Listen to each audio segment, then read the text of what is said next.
Merci de cette invitation, merci de cette journée qui nous permet à la fois de nous rencontrer, d'échanger et puis d'avancer sur les réponses à apporter au public, aux personnes pour lesquelles on est tous mobilisés à des titres peut-être différents, mais toujours vers les mêmes.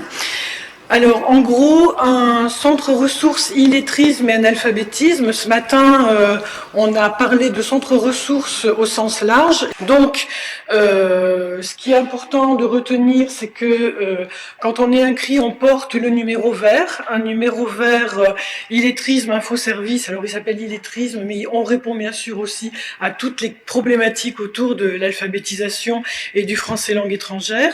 Et à partir de ce numéro vert et en physique, sur site et en se déplaçant, on essaie de répondre à ces trois grandes entrées qui peuvent après se décliner plus précisément, mais on va retenir ça pour cet après-midi. Une information tout public, quel que soit le grand public, on va dire, donc quel que soit d'où je parle, quand on vient poser une question au CRI, on est censé pouvoir répondre précisément ou orienter si ce n'est pas nous qui trouvons ou qui connaissons la réponse. Mais en tout cas, cet accueil, cet accompagnement, cette écoute fait partie de nos missions, qui sont des missions liées au service public. Une animation et un appui technique, c'est-à-dire sensibiliser des acteurs, là encore, tous les acteurs, et les acteurs qui sont liés à la formation, mais aussi au monde professionnel, aussi à la culture, à l'insertion. Donc on est vraiment sur un champ très très large, et pour nous c'est important de parler d'illettrisme, de parler d'apprentissage de la langue, sur des champs, on va dire, interministériels. Ça nous paraît important de le rappeler, même si en ce moment on a un rapport qui est plus visé sur le ministère du Travail. Au sens large, en tout cas sur la linguistique, c'est vraiment quelque chose qui doit se partager. Donc sensibilisation des acteurs, mise en réseau sur le territoire et conseil.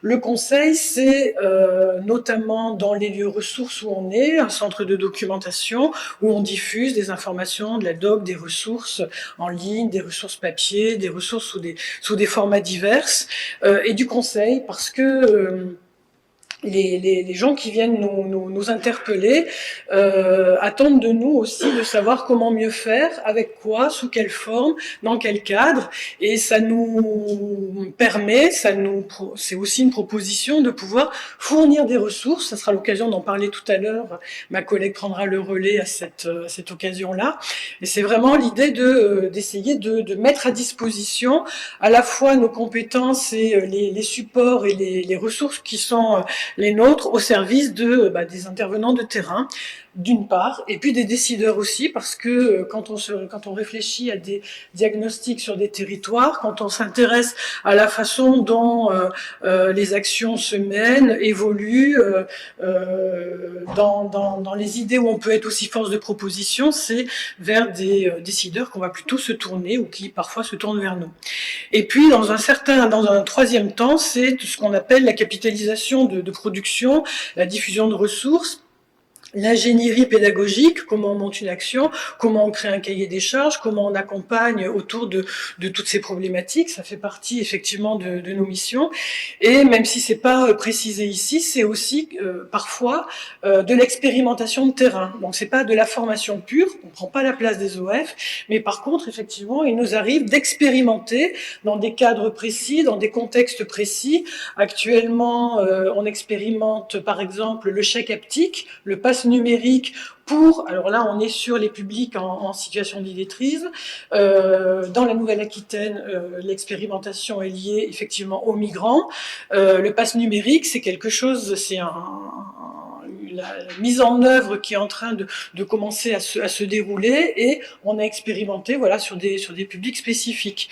De même que pour ce qu'on appelle le PIX, autour du numérique aussi, de même sur d'autres champs que je ne vais pas détailler tout de suite, mais c'est l'occasion d'aller d'aller rendre concret et d'aller faire aussi évoluer nos compétences sur la façon dont les publics aussi évoluent. Depuis 20 ans, on n'apprend pas le français de la même façon. Les formations se sont affinées, les professionnels montent en compétences, on utilise des nouveaux outils, on s'adresse aux gens de manière très diverse. Si on va du côté du professionnel, si on va du côté de l'insertion, si on va du côté de la culture, tout ça, ça fait partie effectivement d'éléments qui évoluent au fur et à mesure. Et nous, dans les centres ressources illettrisme et analphabétisme, on doit avoir cette place de veille, d'évolution des pratiques, et l'expérimentation, ça nous sert à ça.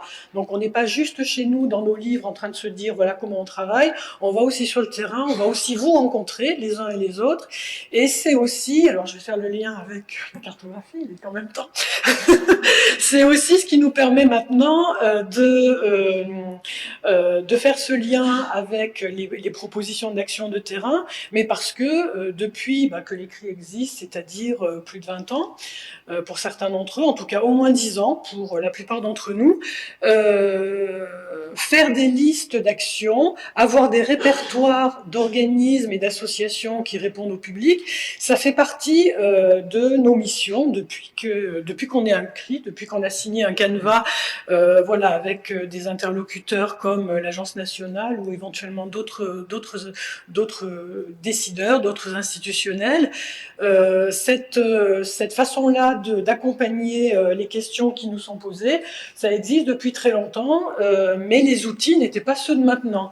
Donc, depuis qu'on peut accéder à des cartographies en ligne, depuis qu'on peut géolocaliser effectivement des actions ou des sites, eh bien, ça vient illustrer, ça vient enrichir les premiers éléments que nous, on possède depuis très longtemps, parce que pour répondre au numéro vert, par exemple, pour répondre à toutes les sollicitations qui nous sont faites, il faut qu'on soit en capacité de connaître qu'est-ce qu'il y a sur le terrain, à quoi ça correspond, ça parle pour qui, jusqu'où on va, est-ce que c'est tout au long de l'année qu'on peut rentrer dans un dispositif, est-ce qu'il y a des dates spécifiques, quels sont les critères, etc. Tout ça, c'est des choses que on mène depuis longtemps, et ma collègue Céline ce matin évoquait effectivement en région Auvergne-Rhône-Alpes une cartographie qui existe depuis 7 ans. Effectivement, voilà, c'est des choses qui ont existé, préexistent, et le lien avec les CARIF, il devient assez évident, puisque nous, ce qu'on connaît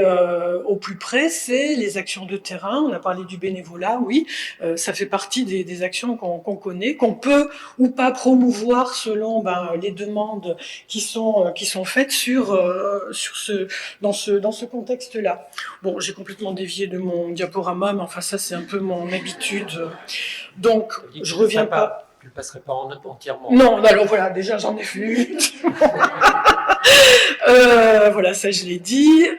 Des missions qui s'articulent autour des politiques publiques, je l'ai un peu évoqué, voilà, ça en fait complètement partie. Les territoires, les réseaux variés et des structures interfaces, c'est vraiment la position qu'on a à prendre à chaque fois, selon les sollicitations qui nous sont faites. Comment je m'y prends pour accompagner un groupe de 10 personnes où les niveaux a priori sont très différents, comment on travaille l'hétérogénéité, sous quelle forme, etc. Comment on met en place une action, bon, je vais parler cahier des charges, comment on met de la complémentarité sur un territoire, comment on interpelle aussi des actions de formation pour que la problématique autour de la langue, des savoirs de base soit prise en compte de façon spécifique, et que ce ne soit pas un peu, mais que ce soit vraiment des choses qui soient intégrées dans les sollicitations. Du coup, je prends aussi ma casquette de présidente du réseau national, et là, vous retrouvez en fait le réseau des CRI. C'est voilà une carte qui actuellement montre les centres ressources illettrisme et analphabétisme qui existent sur le territoire. Donc vous voyez qu'il y a des zones encore un peu blanches. Il y a des acteurs qui existaient, qui n'existent plus. Bon, les choses évoluent. On a vu d'ailleurs que déjà ce matin dans la prise de parole, on a vu qu'on avait des carifs, notamment sur la deuxième partie nord du pays, qui se sont emparés de certaines des expertises que nous on mène de façon récurrente, mais quand il n'y a pas de cri, oui, c'est bien qu'il y ait aussi des structures qui puissent à un moment donné, malgré tout, faire évoluer les choses. On pourrait y revenir si vous avez des questions, mais je veux aller voilà. Et puis ça, c'est les chiffres sur lesquels on peut être actuellement. Ce que je voulais évoquer, c'est que avoir une cartographie, avoir des choses qui existent en ligne, savoir se repérer, c'est important, mais il faut bien sûr faire vivre cette cartographie, la présenter, l'animer, la mettre en musique, en fait, savoir comment on s'en sert. Tu nous as montré ce matin, Jean-Philippe, que c'était relativement simple. Effectivement, quand on a une bonne connexion, quand les choses s'organisent bien, oui, mais parce que on sait déjà ce qu'on cherche. Nous, quand on a des demandes au CRI, parfois les gens ne savent pas vraiment complètement ce qu'ils cherchent. Ils nous amènent des situations et à partir de ça, on échange avec les personnes sur qu'est-ce qu'on fait, comment on accompagne, où est-ce que ça peut se passer, vous habitez où, etc.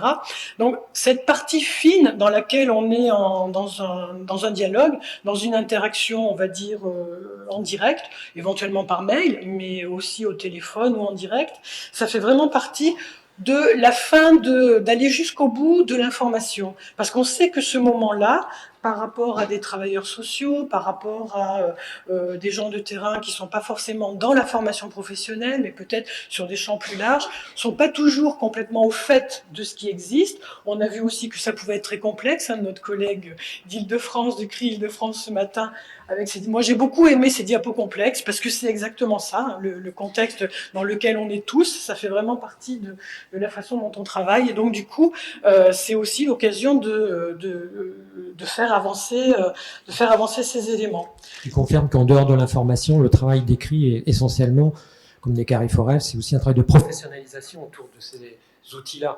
On est dans cette logique de professionnaliser les territoires. C'est pas juste savoir que ça existe, c'est vraiment savoir comment on s'en sert, comment à un moment donné ça vient en élément de réponse d'une question qui est peut-être plus globale sur laquelle on réfléchit ensemble. Comme le disait aussi Céline ce matin, ça permet de voir ce qui existe et du coup peut-être aussi ce qui peut manquer. Alors je dis pas que c'est magique et que parce que ça manque on va trouver tout de suite la solution, mais en tout cas c'est important de le faire émerger. Ça un diagnostic sur un territoire. Exactement. Et ça fait partie de ce qu'on peut appeler une professionnalisation et une animation territoriale. En tout cas, nous, c'est là où on place une de nos missions. Et je voulais juste donner un petit élément de réponse très modeste sur les questions posées ce matin par cet excellent animateur de matinée qui était Bertrand. On s'est tous appelés par nos prénoms, alors je fais pareil. On m'a appelé Daniel, j'appelle Bertrand. C'est une proximité que je trouve très agréable en fait, et c'est très bien de pouvoir échanger facilement. C'est que en fait, quand on commence à actualiser, à mettre en œuvre une cartographie, c'est important de savoir à quoi elle sert et surtout, est-ce qu'elle sert vraiment ? Qui s'en sert ? Comment ? Pourquoi ? Je pense qu'on arrive à un moment aussi où cette question, elle doit être posée. Et je dirais que quand on a un peu de recul sur ces supports-là ou sur ces accompagnements-là, on se rend compte que si l'orientation se fait bien, si les réponses amenées aux questions qui sont posées sont des bonnes réponses, ou en tout cas sont efficaces, eh bien ça veut dire que des actions qui sont répertoriées, se sentent valorisées parce qu'elles sont connues, se sentent connues parce qu'on envoie des gens, et du coup, ça peut permettre de ça peut permettre la participation à l'actualisation. C'est-à-dire que cette responsabilité, elle peut à un moment donné se partager parce que les structures de terrain en voient l'intérêt concrètement, parce qu'il y a des gens qui viennent, parce qu'il y a des gens qui viennent à bon escient, parce que les actions qu'elles mènent sont connues, on en parle, et il y a, je pense, une valorisation. C'est important pour les organismes, c'est important pour les gens qui y sont. C'est-à-dire qu'on fait pas ça en catimini, c'est connu, c'est reconnu, c'est valorisé, et je pense que cette partie-là, c'est aussi pour nous un axe fort sur lequel on continue à travailler, parce que une fois qu'on a mis en ligne, je dirais que c'est juste le début du boulot. Après, il y a tout la suite à animer, à faire connaître, à valoriser et à partager. Et le réseau d'Écria, il sert aussi à ça. Voilà. D'accord. Bah, merci Daniel. Encore plein de choses, mais oui, on te laissera la parole. On est nombreux. Voilà, non, mais bon, bah, c'est vrai que tu as parlé de la professionnalisation d'Écri, on reviendra sur la professionnalisation dans le cadre du réseau d'Écri tout à l'heure. Mais comme tu parlais des zones blanches, on va laisser la parole à une zone blanche. Oui. Attends, je trouvais Alors, donc, oui, voilà, celui-là fonctionne aussi. Merci Jean-Philippe. Oui, du coup, pour faire le lien, c'est vrai que nous, en Bretagne, on n'a pas de centre de ressources illettrisme labellisé, centre de ressources illettrisme. Et donc, au niveau du CARIFOREF, on a effectivement développé, on fait fonction on a développé des actions, mais évidemment pas à la même échelle que certains centres de ressources illettrisme. Mais on a développé des actions qui peuvent effectivement contribuer à informer et professionnaliser les acteurs orientation, emploi, formation.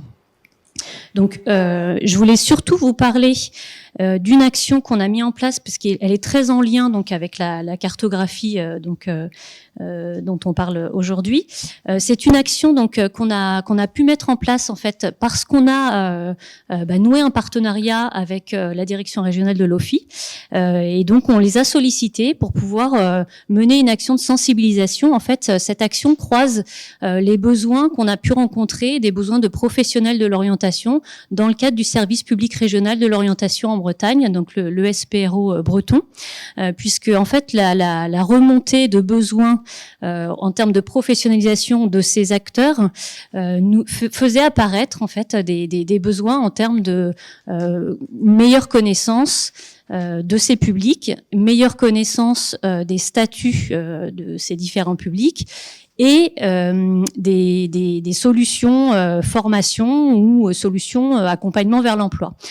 Donc on a essayé de constituer une offre de professionnalisation, sachant que il fallait s'appuyer sur des partenaires et l'OFI a vraiment répondu présente tout de suite. Donc vraiment je remercie la direction régionale de l'OFI parce que grâce à elle on a pu mettre en place donc des actions de professionnalisation sur l'ensemble du territoire breton.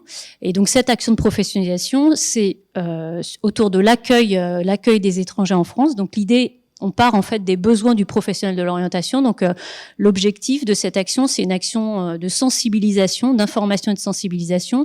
On est sur un format demi-journée, donc c'est assez rapide. On n'est pas sur de la formation en tant que telle, mais en tout cas c'est une première approche et surtout un échange qui est très riche avec la direction régionale de l'OFI, qui présente en fait son offre de services à destination des primo-arrivants, qui présente le contrat d'intégration républicaine et puis l'offre de formation donc dans le cadre du CIR et un échange suivi d'un échange parce qu'effectivement l'OFI ne peut pas présenter les différents statuts, ce serait plutôt le rôle de la préfecture, elle ne peut pas présenter les différents statuts et quels droits ça ouvre, mais ça permet d'avoir une première sensibilisation des acteurs sur effectivement la complexité dont on parlait, puisque les acteurs ont des besoins et reçoivent des publics et savent pas toujours vers qui les orienter. Donc après cette présentation, en fait, l'OFI, on ouvre un dialogue avec les professionnels présents de manière à partir de leur situation, de ce qu'ils vivent, des cas pratiques en fait, des personnes qu'ils peuvent accompagner. Et puis l'OFI essaye de répondre à l'ensemble de ces questions. Donc voilà, des demi-journées qu'on a pu pu organiser sur l'ensemble de la Bretagne, grâce, encore une fois, à ce travail qu'on a initié, donc de cartographie et des liens qu'on a pu nouer, tisser avec l'OFI. Combien de demi-journées? Enfin, c'était quel volume à peu près? Alors, on en a fait, c'est pas énorme non plus. On en a fait 2 en 2018 et là, on en a 2 pour l'instant en 2019. On va en faire d'autres prochainement. Donc sur le reste des actions de professionnalisation, donc effectivement le CARIFOREF a développé en appui à la professionnalisation des acteurs des ressources, notamment en termes de documentation, des ressources documentaires autour du projet de cartographie, donc avec des ressources en ligne, donc un dossier documentaire en ligne, et puis voilà mes collègues documentalistes au niveau du CARIFOREF ont répertorié un ensemble d'éléments, soit de ressources pédagogiques ou ressources documentaires, et puis de brèves sur l'ensemble des acteurs qu'on peut retrouver assez facilement, qui n'existaient pas forcément avant ce projet. Donc voilà ce que je voulais dire rapidement par rapport à la professionnalisation et au fait que effectivement, grâce à ce projet, on s'est aussi emparé et on a mis en place des actions spécifiques en lien avec ce projet. D'accord, merci Sylvie. Donc on voit l'importance en fait de la professionnalisation par rapport à notre sujet. L'outil est un prétexte, mais il faut qu'on s'en serve comme un prétexte efficace, quoi. Sur ce champ de la professionnalisation, on sait que dans le Val d'Oise, il s'est expérimenté aussi des choses très intéressantes et je laisse la parole à Nathalie. Donc sur le Val d'Oise, on a la chance déjà. Présentez-vous peut-être. Donc Nathalie Vigier-Loire, je suis chargée de mission à la DDCS du Val d'Oise. Et sur le Val d'Oise, on a la chance de très bien s'entendre entre DDCS, Direct, OFI et des RGSS, ce qui fait qu'on peut construire pas mal de choses. Donc on a fait le constat au niveau de groupe de travail qu'il y avait un besoin d'information. Donc on a, avec la préfecture, fait une première demi-journée d'information pour expliquer qu'est-ce que c'est qu'un migrant, qu'est-ce que c'est qu'un primo-arrivant, qu'est-ce que c'est qu'un réfugié. C'est pas les mêmes personnes, c'est pas les mêmes statuts, c'est pas le même parcours. Donc après, comme ces personnes-là avaient un parcours pas forcément simple, on a eu une demi-journée aussi sur le parcours migratoire et surtout, comme on parlait beaucoup des réfugiés, sur les traumatismes liés au parcours d'exil, qui peut effectivement être très handicapant pour les personnes. Dernièrement, au mois d'octobre, on a fait une forum. Excusez-moi, juste comment ça se passait, justement, c'est intéressant de savoir comment se déroulait ce travail.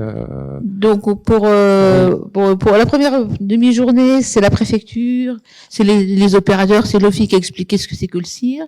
Pour la deuxième demi-journée, on a fait intervenir l'association Primo Levi, qui est sur l'Île-de-France et qui assure des prises en charge de psychothérapie pour les personnes qui en ressentent le besoin, pour accompagner l'atterrissage, on va dire, le retour à une vie normale, qui peut être parfois extrêmement brutale ou blessante. Et donc, qui fait cet accompagnement, qui a expliqué effectivement le parcours d'exil, comment on le traitait. L'intégration par la formation linguistique, c'est parce qu'on a aussi l'idée sur le Val d'Oise d'articuler. On part des formations aux filles.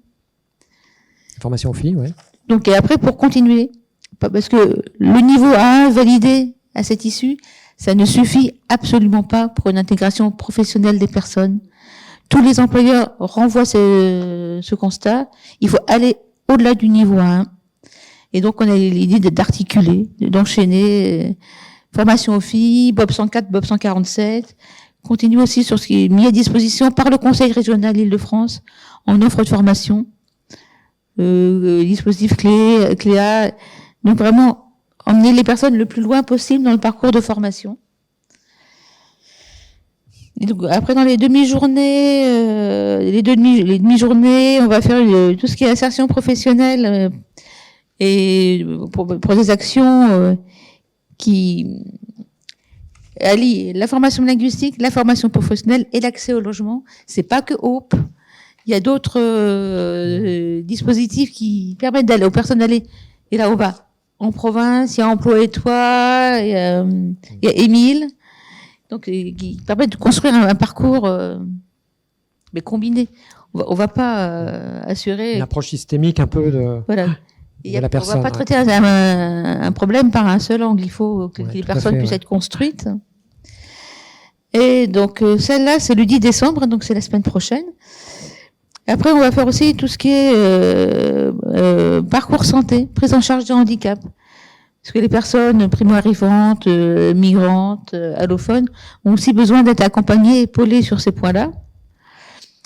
Après, on va aussi reparler hébergement des réfugiés. Donc, parce qu'à Cergy, on a un centre d'accueil et d'études des situations au pied de la préfecture, où les migrants auxquels on fait quitter la porte de la chapelle sont pour partie orientés. Donc, il faut étudier les situations, les aider à monter les dossiers.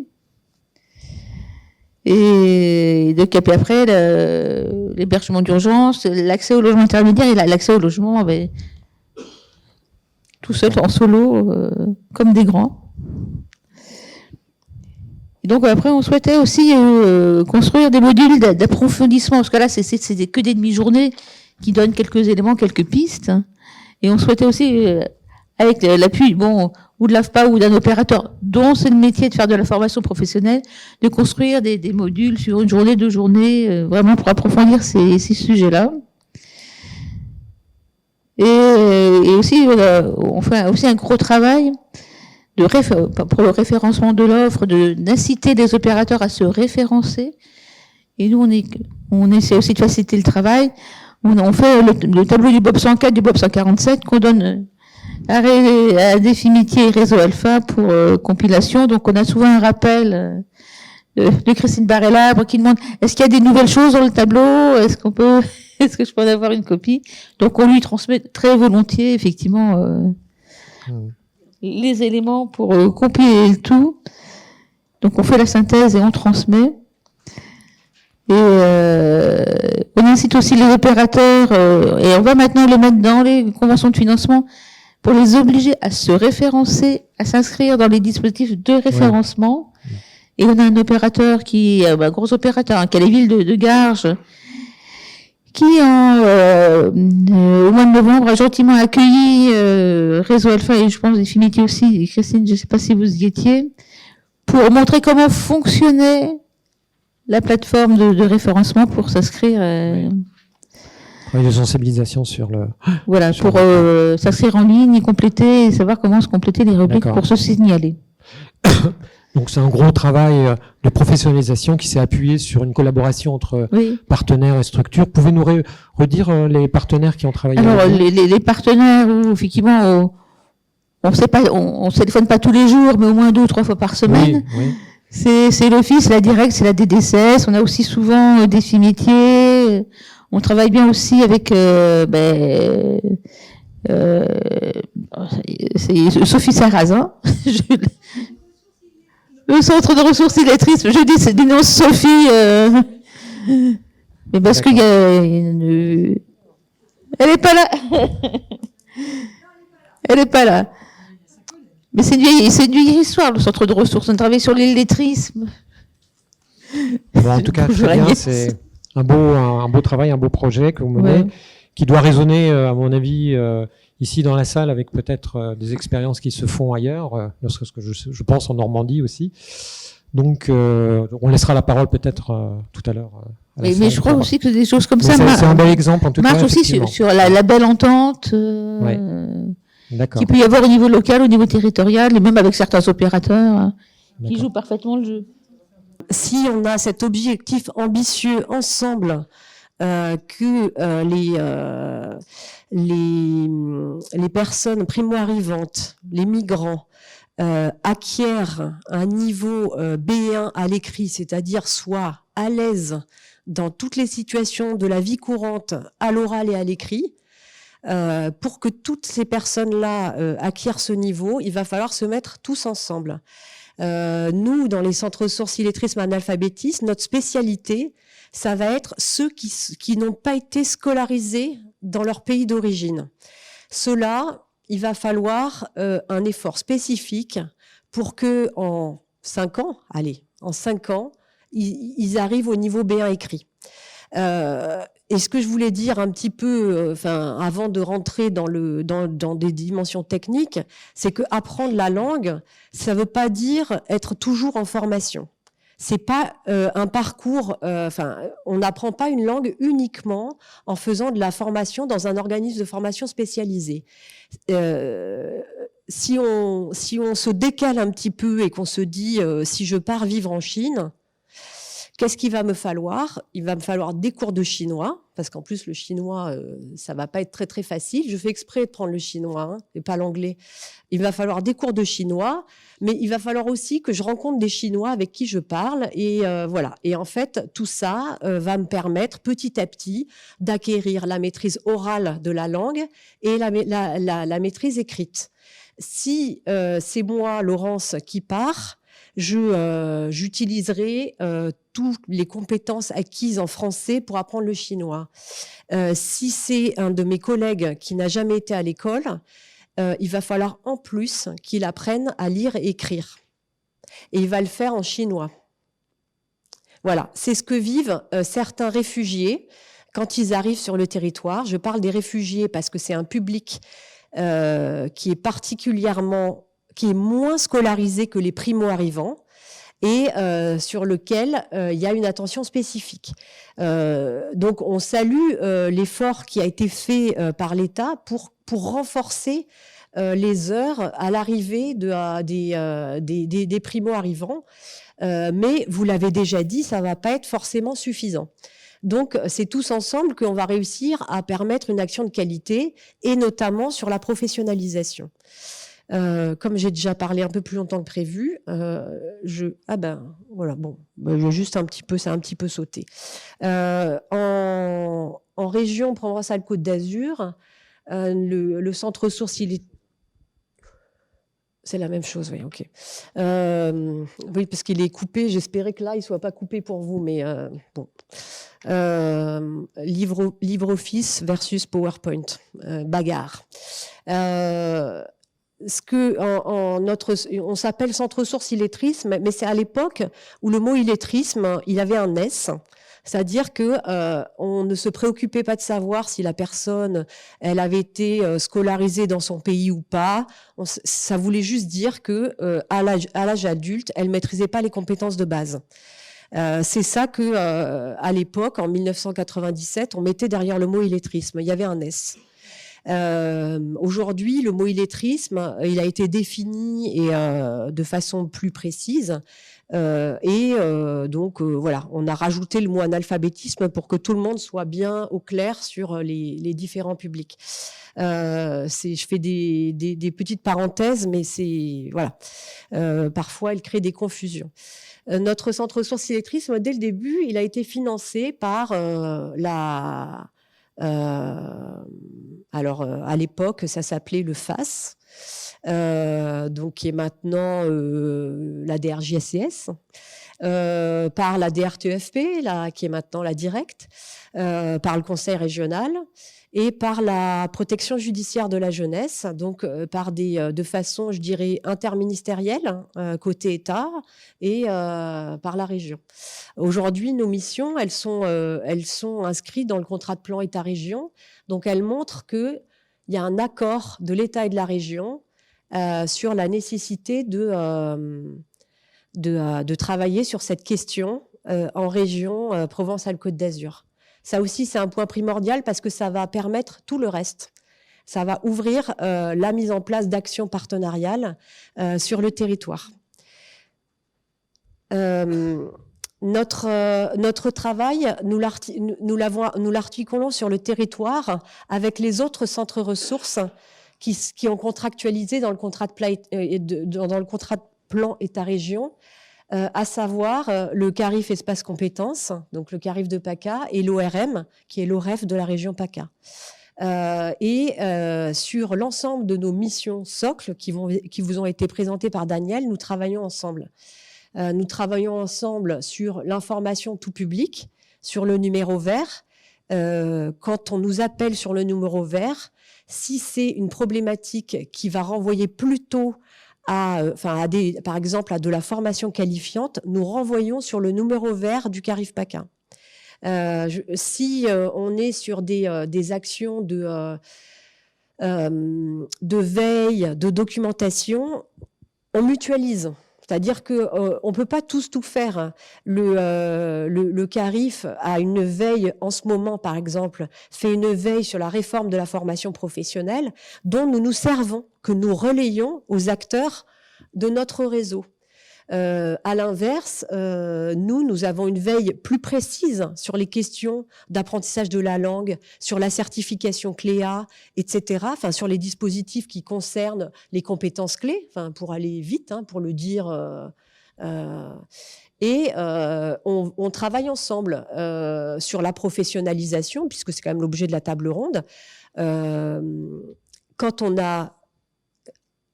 on a besoin du CARIF, on s'adresse à lui. Quand il a besoin du CRI, on s'adresse à lui. Je dis ça parce que c'est un reflet de notre territoire régional. Nos missions, elles sont définies en articulation et en complémentarité. On s'assure que sur notre territoire, l'information et la professionnalisation soient mutualisées. Donc, par exemple, l'action dont vous parliez avec l'OFI, Pôle emploi, nous, on a mené une action, le CRI, auprès avec la DR Pôle emploi et avec les 2 directions de l'OFI, pour faire de l'information aux conseillers Pôle emploi, pour qu'ils comprennent ce que c'était le contrat d'intégration, pour qu'ils comprennent, quand je dis qu'ils comprennent mieux, je veux dire, je suis pas en train de dire que, mais il y avait notamment les référents réglementation de Pôle emploi. C'était au moment. Bon, bref. Voilà.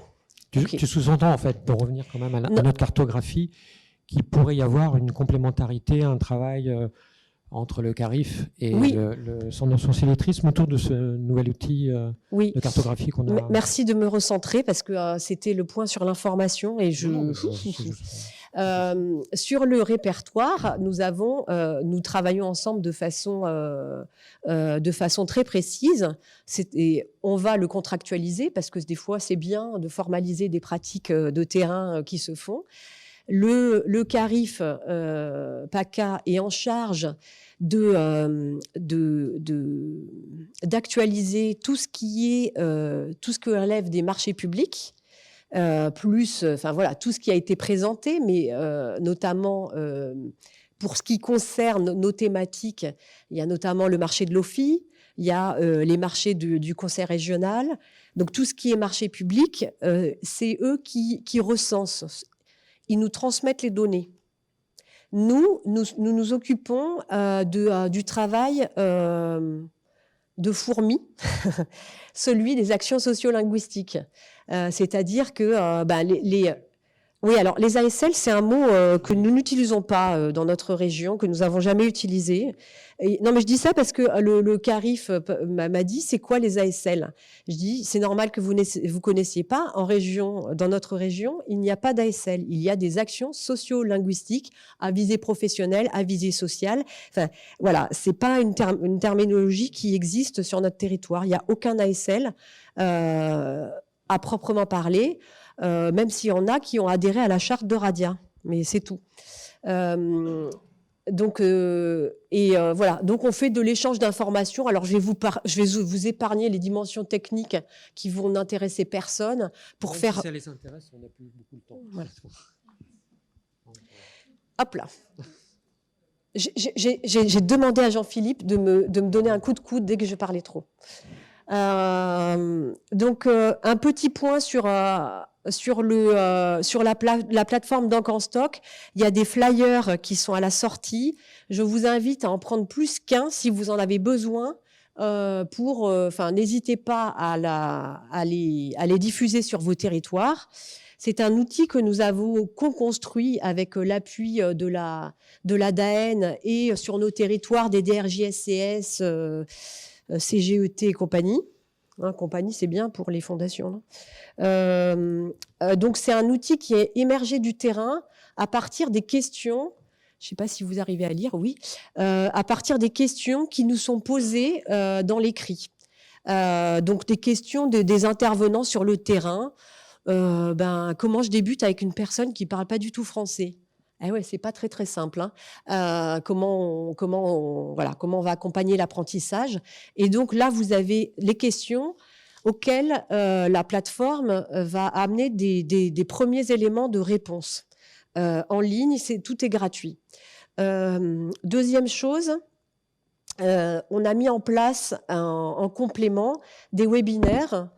Alors, des webinaires qui sont en fait des conférences en ligne très courtes, 1 heure, dans lequel un expert fait un exposé sur une thématique très précise. Alors, souvent, c'est des thématiques pédagogiques. Hein, on est sur mais de temps en temps, notamment quand la DAEN accepte d'intervenir, là, on va du coup permettre d'avoir de viser un public beaucoup plus large qui a besoin d'être informé. Donc là, je vous ai mis quelques exemples de thématiques. Le prochain webinaire, c'est sur quoi et c'est qui? Alors là, vous avez toutes les thématiques qui sont que vous pouvez revoir. Je pensais à Madame, par exemple, la question interculturelle en formation. Madame la DDCS, excusez-moi. Non, mais le travail que vous avez fait avec le Centre Primo Levi, vous allez retrouver des éléments sur cette question-là, parce que c'est dans la question interculturelle en formation, il y a les traumatismes de l'exil, par exemple. Hein, c'était un petit. Le prochain, il est le 10 janvier. Ah pardon. Ah, j'en ai oublié. Hein. Oui. Heureusement que j'ai des. Le prochain webinaire, il est sur la question de la correction phonétique. En formation d'adultes, c'est la partie 2. On a fait la partie 1 on a travaillé sur l'intonation et là, on va travailler sur la phonologie. Enfin bref, je vous passe les détails. Voilà. Avec Anne Vicher. Celui d'après sera sur la pédagogie active. Alors quand on met en formation, faut continuer. Hein.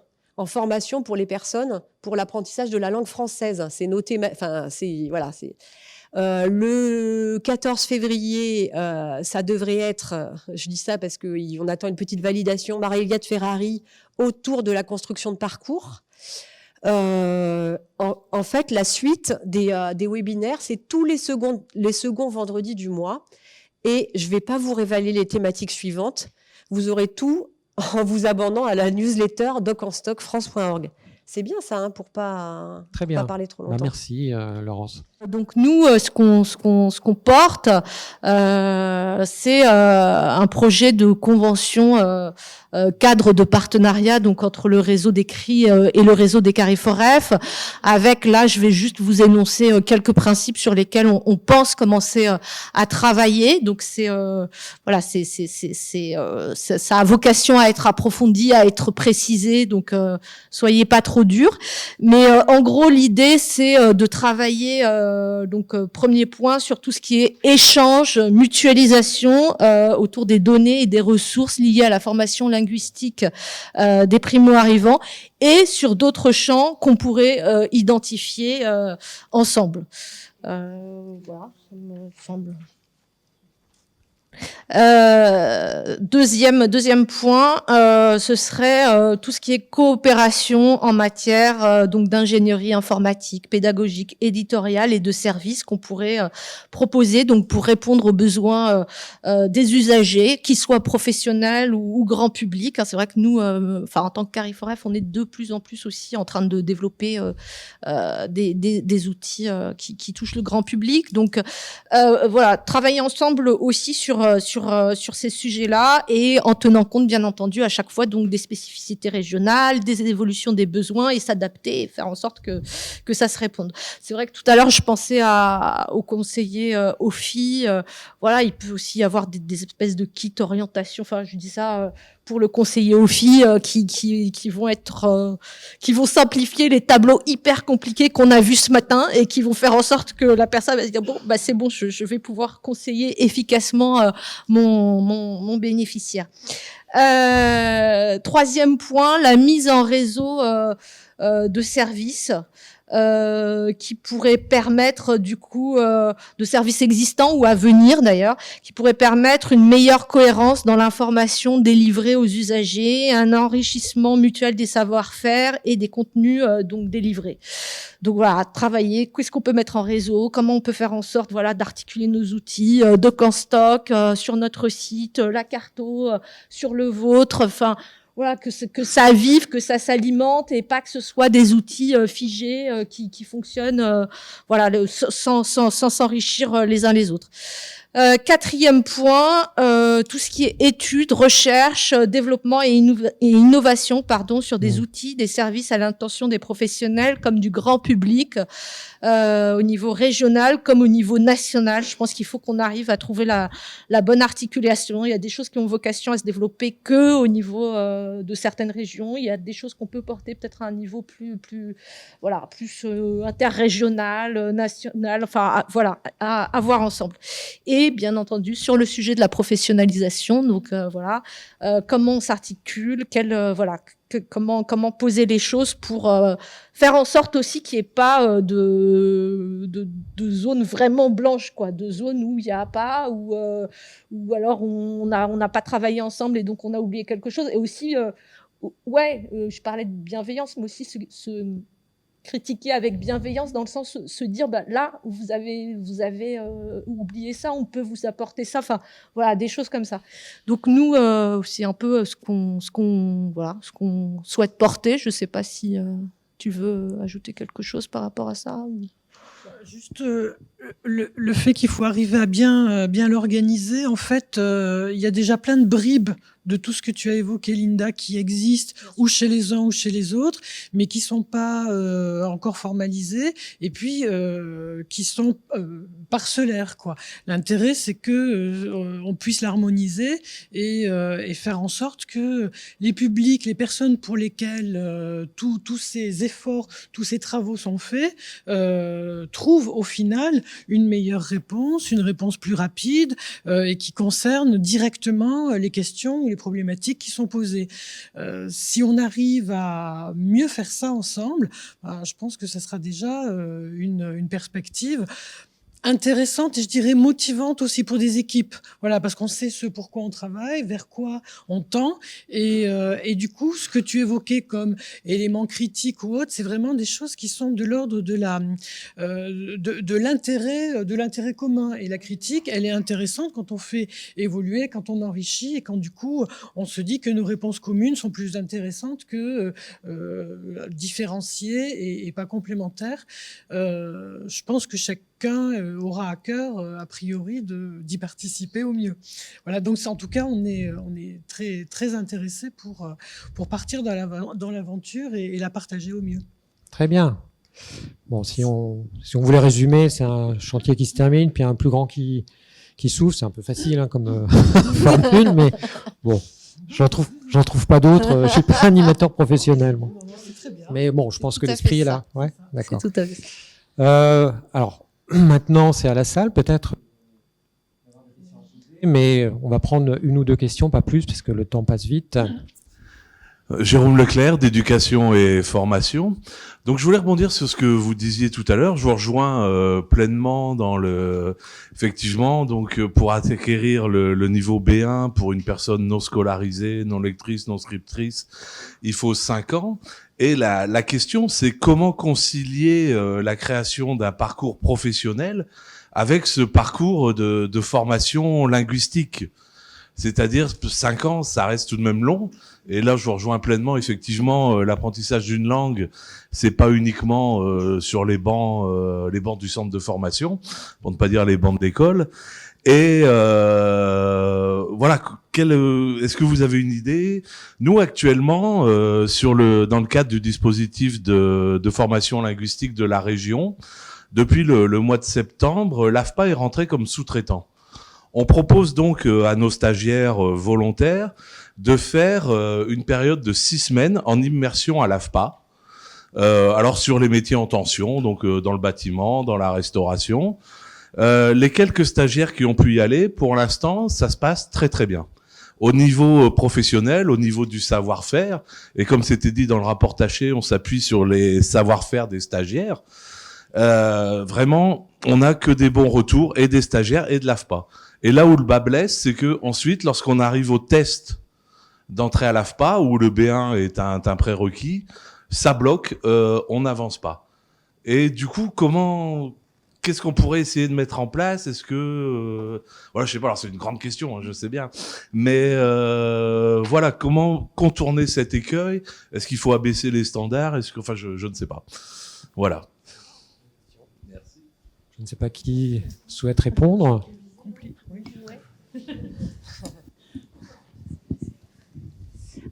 C'est une très très bonne question que vous posez. C'est une question qui est à la fois épineuse et auquel il n'y a pas que moi qui aurai la réponse, parce que en fait il n'y a pas une seule réponse. C'est-à-dire que en fait vous en fait, juste pour que je comprenne bien, éducation et formation, vous intervenez, vos stagiaires, c'est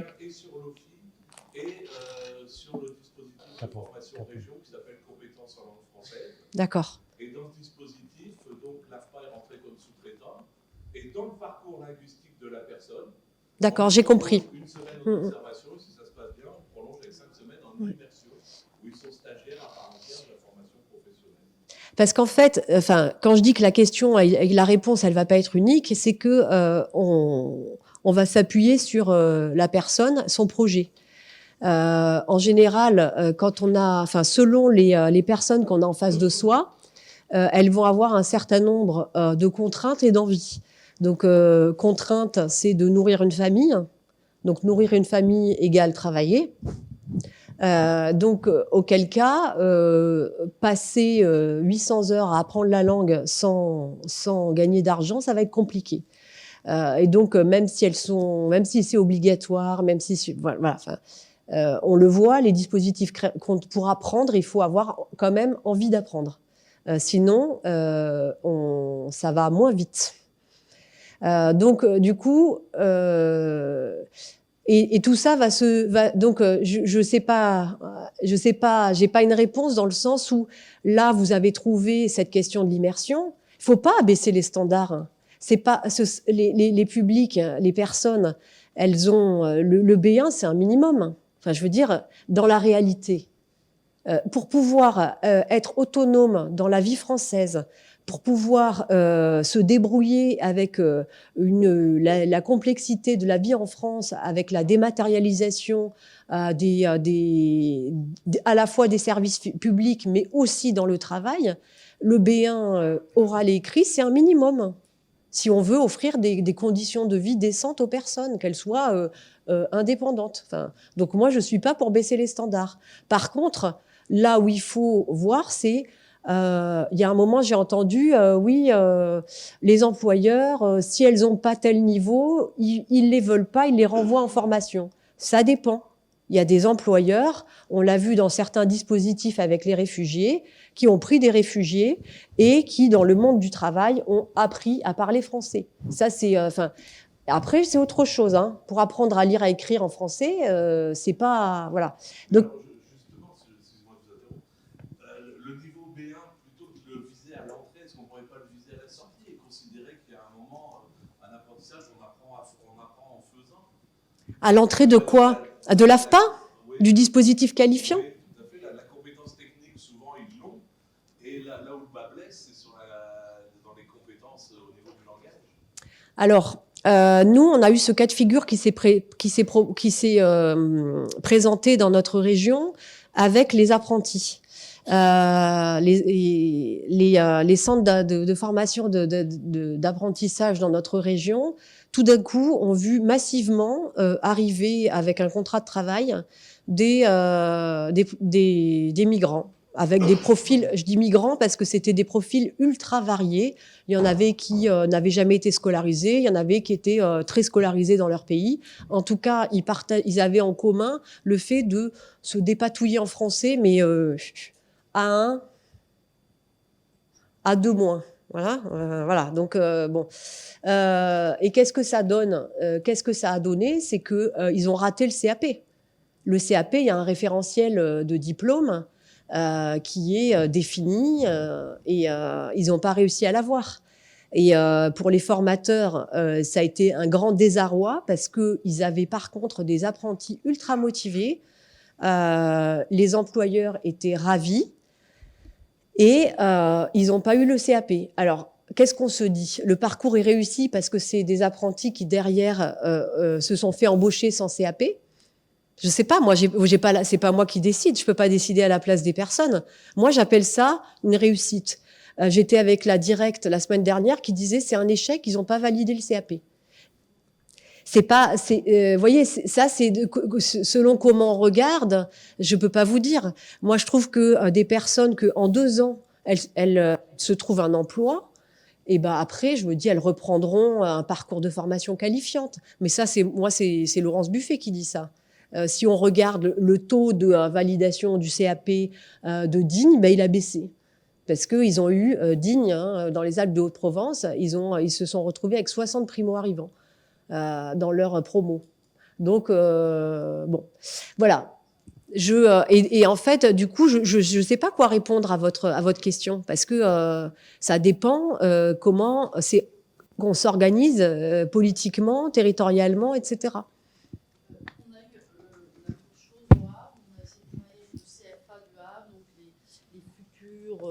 Je parle fort. Les futurs boulangers apprentis, enfin entre autres, ou bouchers, charcutiers, et le CFA du Havre a mis en place 1 an de prépa, pré-apprentissage, que français et maths, pour une remise à niveau pendant 1 an. C'est la seule solution, sinon ils étaient tous en échec au niveau écrit, oral, compréhension des consignes, pas sur l'aspect pratique et professionnel. Même constat que ce que vous voulez dire. Voilà. Bon, merci.